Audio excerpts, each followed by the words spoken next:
أعوذ بالله من الشيطان الرجيم.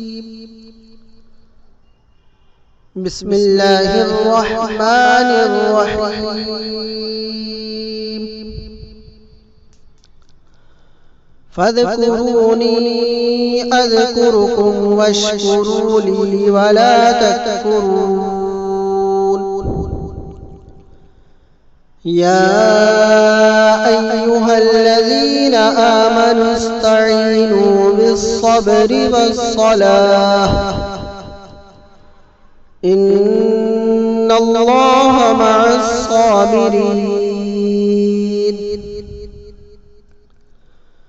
ولا تقولوا لمن يقتل في سبيل الله أموات بل أحياء ولكن لا تشعرون. ولنبلونكم بشيء من الخوف والجوع ونقص من الأموال والأنفس والثمرات وبشر الصابرين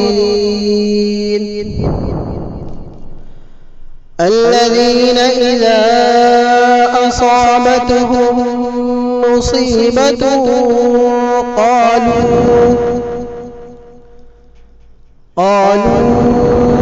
إنا لله وإنا إليه راجعون.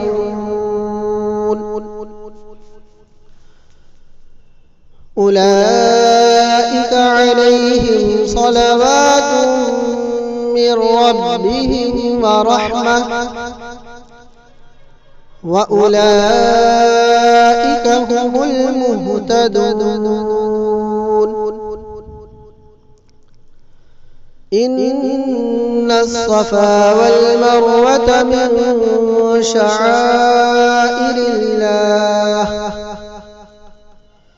فمن حج البيت أو اعتمر فلا جناح عليه أن يطوف بهما ومن تطوع خيرا فإن الله شاكر عليم.